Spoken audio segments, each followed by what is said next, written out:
नमस्कार विद्यार्थियों, आप सभी का स्वागत है आपके अपने YouTube परिवार हिंदी शिक्षा क्लासेज में।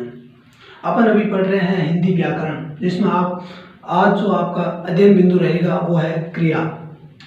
तो आइए अपन शुरू करते हैं एक सुविचार के साथ कि जीवन में सफलता का सीधा रास्ता मेहनत और धैर्य से होकर गुजरता है। कि जीवन में अगर सफलता पानी है तो उसमें क्या आपको दो चीज का महत्वपूर्ण ध्यान रखना होगा, मेहनत और धैर्य। मेहनत करते रहो और धैर्य रखो, एक दिन वो आपको सफलता जरूर दिलाएगी। तो आइए अपन चलते हैं अपने अध्ययन बिंदु की ओर। इसका नाम है क्रिया।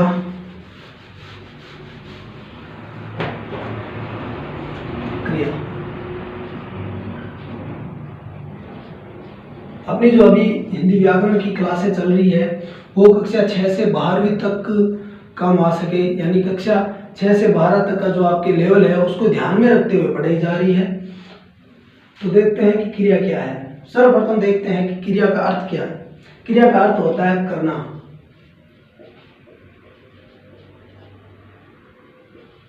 क्रिया का अर्थ होता है करना। क्रिया का अर्थ होता है आपके करना। बिना क्रिया के कोई भी वाक्य है वो पूर्ण नहीं होता। दूसरा आपके महत्वपूर्ण बिंदु लिखो, बिना क्रिया के कोई भी वाक्य पूर्ण नहीं होगा।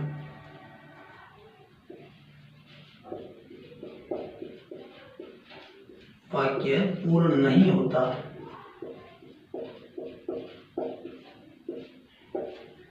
इसके अलावा आप मुख्य लिखो बिंदु कि किसी भी वाक्य में कर्ता काल भाषा की जानकारी अपने कहां से चलती है, क्रिया से।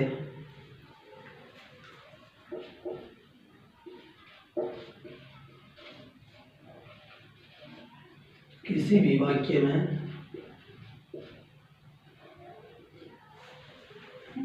वाक्य में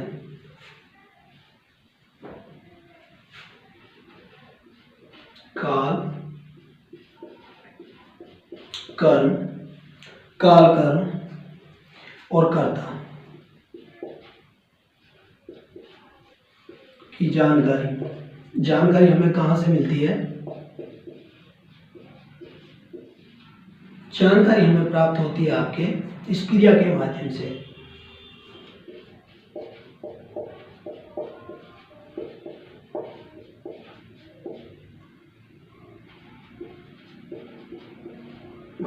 मिलती है।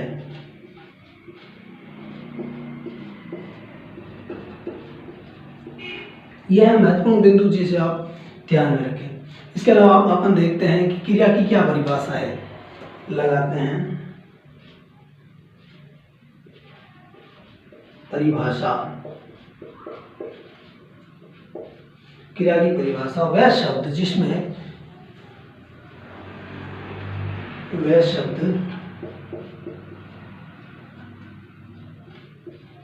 जिसके द्वारा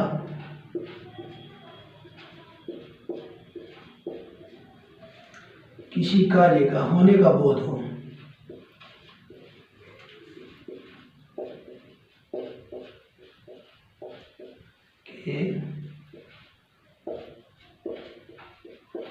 होने का बोध हो।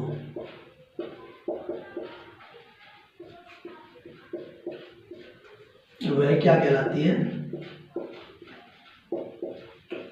क्रिया कहलाती है।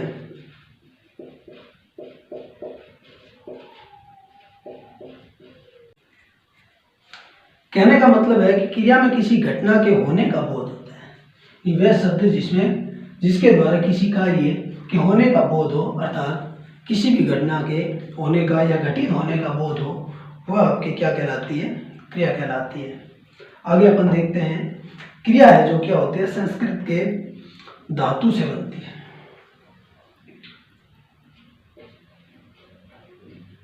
हिंदी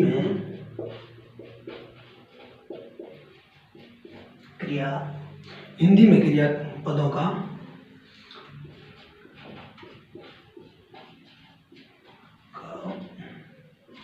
मूल रूप क्या होता है? धातु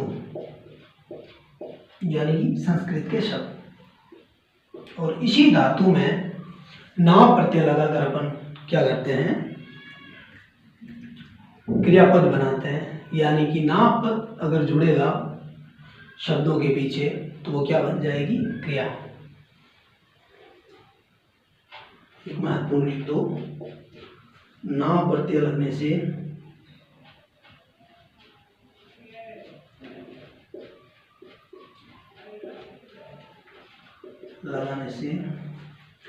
हिंदी क्रियापद बनते हैं।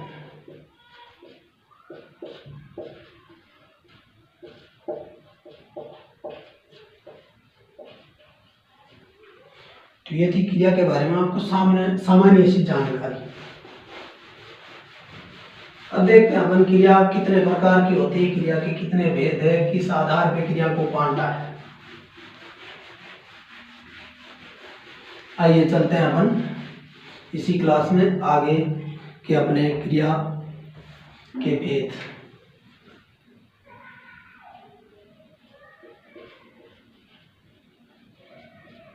क्रिया के भेद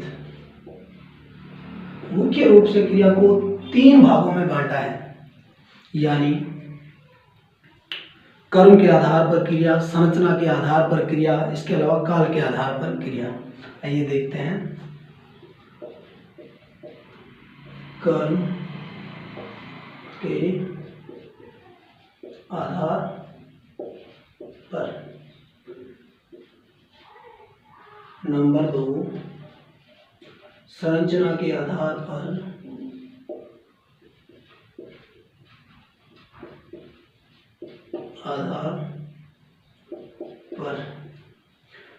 इसमें आपके मिलते हैं कर्म के आधार पर जो क्रिया के हैं 2 प्रकार माने गए हैं। संरचना के आधार पर आपको कुछ पुस्तकों में 12 से 15 भाग देखने को मिलेंगे। अपने जो रचना प्रबोध है जो कि कक्षा 9 से 12 तक लगती है, उसमें आपके 5 से 7 इसके जो प्रकार दे रखे हैं वो अपन पढ़ेंगे इस संरचना के आधार पर। तीसरा अपने है काल के आधार पर।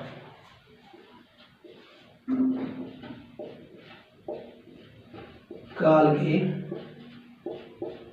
आधार पर, काल के आधार पर कितनी होगी क्रिया, 3 प्रकार की। तो ये तो थे क्रिया के भेद।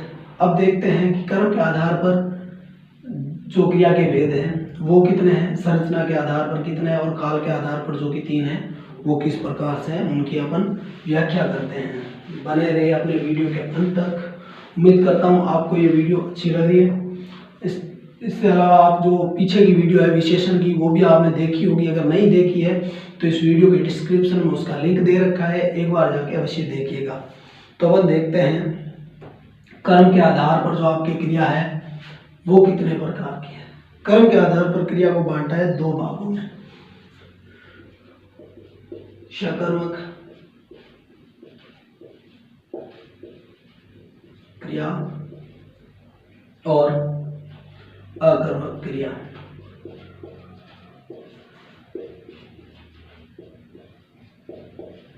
इसमें आपके जो सकर्मक क्रिया है इसके भी आपके 2 भेद दे रखे हैं, एक कर्मक और द्विकर्मक।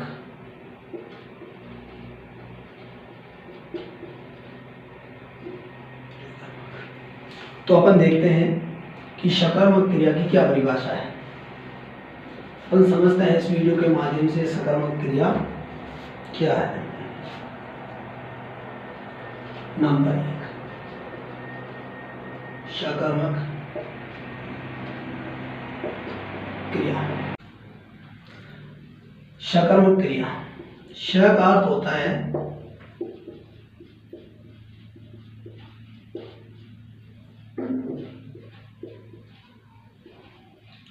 सहित, अर्थात ये जो आपके सकर्मक का अर्थ है कर्म के साथ रहता है। कर्म के साथ। समझ में आया? देखते हैं परिभाषा सकर्मक की।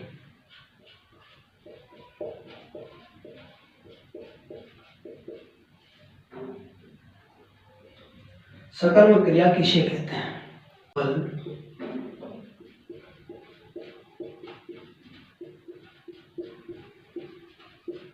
का फल कर्ता को छोड़ के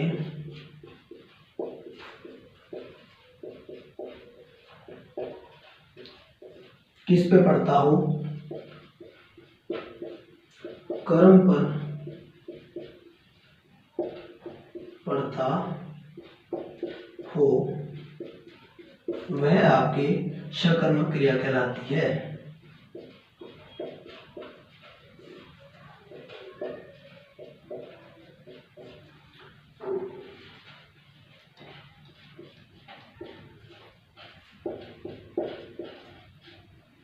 ये आपके सकर्मक क्रिया की परिभाषा।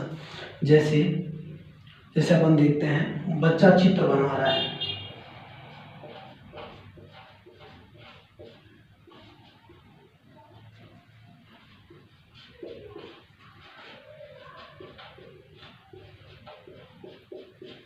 बना रहा है।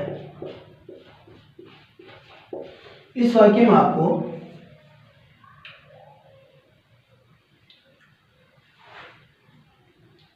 कर्ता कौन है? बच्चा। और इसमें कर्म क्या है? चित्र। बनाना इसमें क्रिया हो गई। तो बनाने का काम क्या कर रहा है? कौन कर रहा है? बच्चा कर रहा है। तो बच्चा हो गया इसमें कर्ता, और जो क्या बना रहा है? चित्र बना रहा है। तो इसका जो फल है किस पे पड़ रहा है? ये इसको चित्र को प्रभावित कर रहा है। तो इसमें ये जो कर्म पर, यानी जिस क्रिया का फल कर्ता को छोड़ के कर्म पर पड़ता हो, कर्ता को छोड़ के कर्म पर पड़ता हो, वह आपके सकर्मक क्रिया कहलाएगी। एक और उदाहरण देखते हैं। जैसे देखते हैं कि गीता गिटार बजा रही है। गीता सितार बजा रही है। सितार क्या है? इसमें एक वाद्य यंत्र है। गीता इसमें क्या है? कर्ता है। तो गीता क्या बजा रही है? सितार बजा रही है। तो इसमें फल किस पर पड़ रहा है? कर्म पर। तो ये आपकी क्या हो गया? सकर्मक क्रिया। आइए अपन देखते हैं सकर्मक क्रिया के कितने भेद हैं, जो कि मैंने आपको पहले ही बता रखा है कि सकर्मक क्रिया के 2 भेद होते हैं। पहला है एक कर्मक और दूसरा है आपके द्विकर्मक।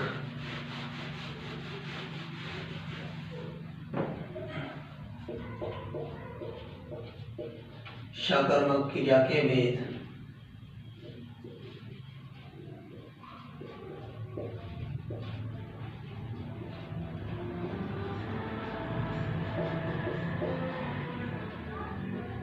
एक कर्मक।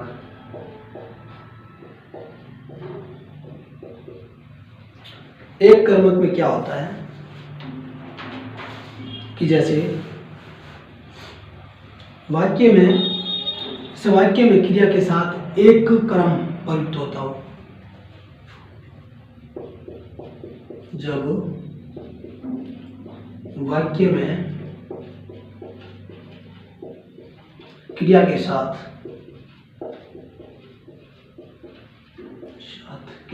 क्या हो रहा हो? एक कर्म प्रयुक्त हो रहा हो।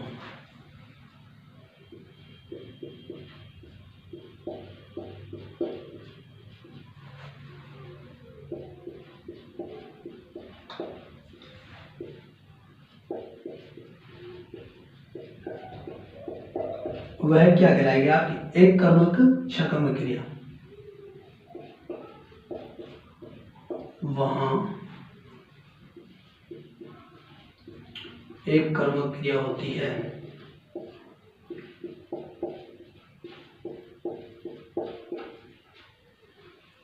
उदाहरण,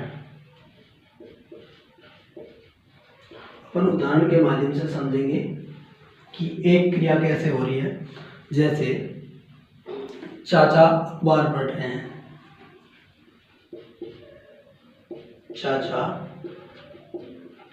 अखबार पढ़ रहे हैं।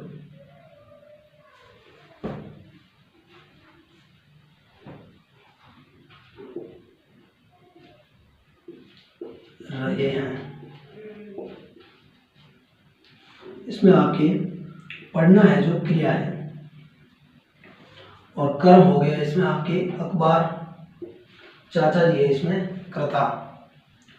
तो चाचा जी क्या कर रहे हैं, अखबार पढ़ रहे हैं, तो इसमें एक ही क्रिया हो रही है, पढ़ना।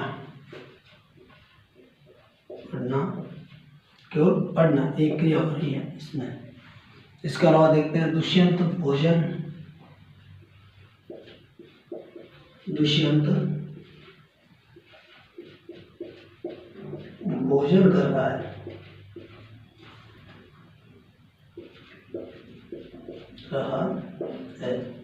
क्या क्रिया हो रही है, केवल भोजन करना एक क्रिया हो रही है। इसके अलावा और देखते हैं, जैसे सुनीता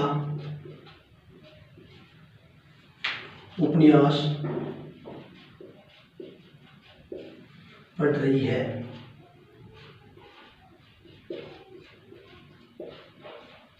तो इसमें एक क्रिया क्या हो रही है, सुनीता क्या कर रही है, उपन्यास पढ़ रही है। तो अपन देखते हैं नंबर 2 पे द्विकर्मक क्रिया।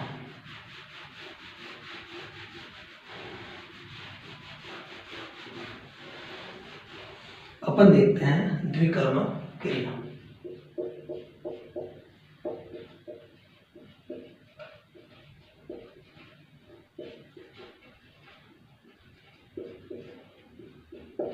इसमें क्या है, दो क्रिया होना संभावित माना गया है।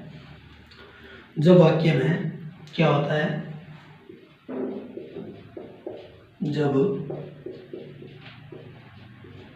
वाक्य में पद के साथ यानी क्रियापद के साथ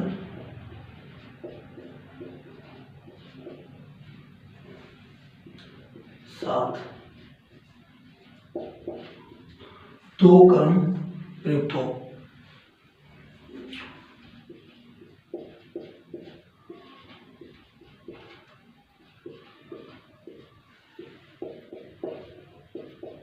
वहाँ द्विकर्मक क्रिया होती है।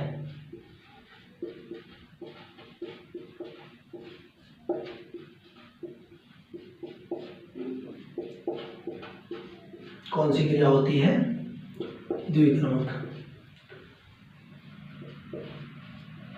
उदाहरण देखते हैं, द्विकर्मक क्रिया कैसे। जैसे अध्यापक छात्रों को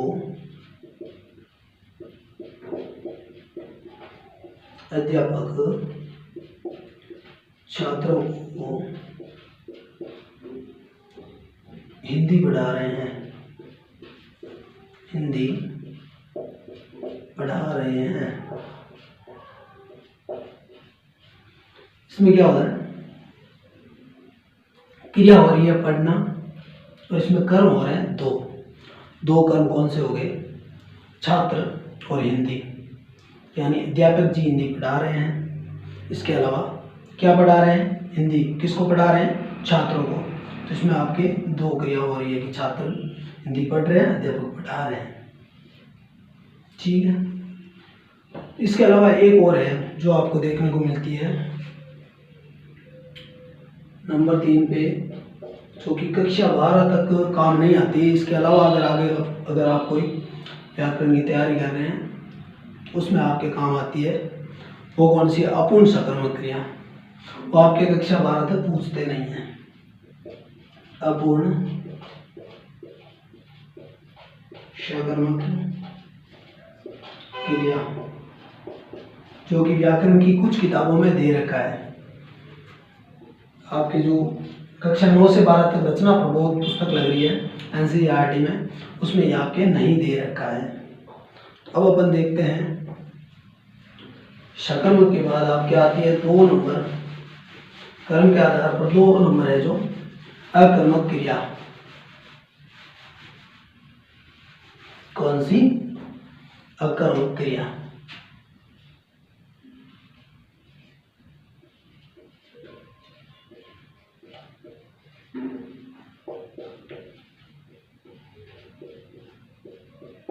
अकर्मक क्रिया किसे कहते हैं? वाक्य में, जिस वाक्य में क्या होता हो, क्रिया का प्रभाव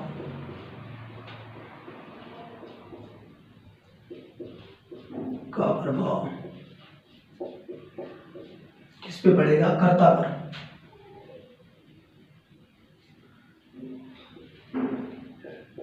कर्ता पर पड़ता हो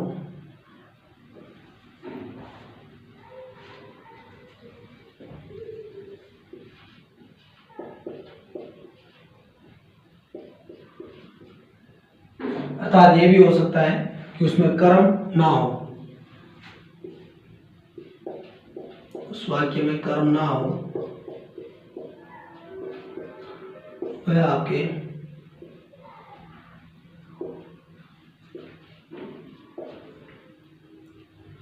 अकर्मक क्रिया कहलाती है।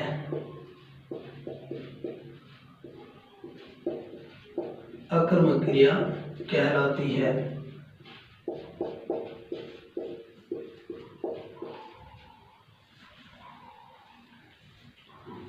जैसे अपन उदाहरण देखते हैं कि राधा गाती है, जैसे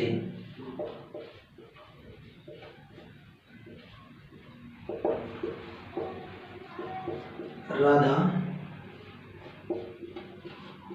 गाती है। क्या गाती है, इसका अपने जवाब नहीं मिल रहा है। किसी भी क्रिया में आपके सकर्मक और अकर्मक की पहचान करनी हो तो क्रिया से जस्ट पहले अपने क्या लगाकर उसे प्रश्न पूछिए, क्या। अगर उसका जवाब मिलता है तो वो आपके हो गई सकर्मक क्रिया, यदि जवाब नहीं मिल रहा है वो आपके होगी अकर्मक क्रिया। जैसे राधा गाती है, क्या गाती है, इसका जवाब नहीं मिला, इसका अर्थ मतलब यह है कि आपके कौन सी क्रिया है? अकर्मक क्रिया। इसके अलावा अपन देखते हैं आदमी बैठा,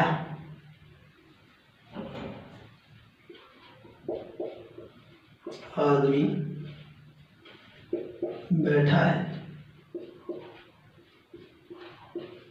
इसमें आप क्या लगा के प्रश्न कीजिए। अगर आप इसका जवाब मिलता है तो वो आपके हो जाएगी सकर्मक क्रिया, नहीं मिल रहा है इसका अर्थ है यह आपके अकर्मक क्रिया है। जैसे देखते हैं अशोक निकला,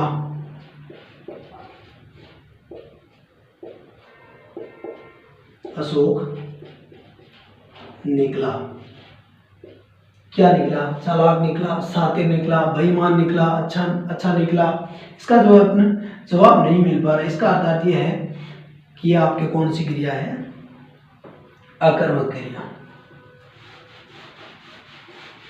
ये आपके कर्म के आधार पर जो दो प्रकार थे क्रिया के, सकर्मक क्रिया और अकर्मक क्रिया, ये अपन ने देखा इस छोटी सी क्लास के माध्यम से।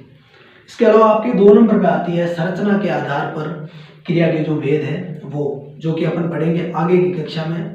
तब तक आप इस वीडियो को लाइक कीजिए, अपने दोस्तों के साथ शेयर कीजिए, और ये जो आपकी YouTube परिवार है आपका हिंदी शिक्षा क्लासेस, इसको आगे बढ़ाने के लिए अपने दोस्तों के साथ शेयर कीजिएगा और चैनल को सब्सक्राइब कीजिएगा।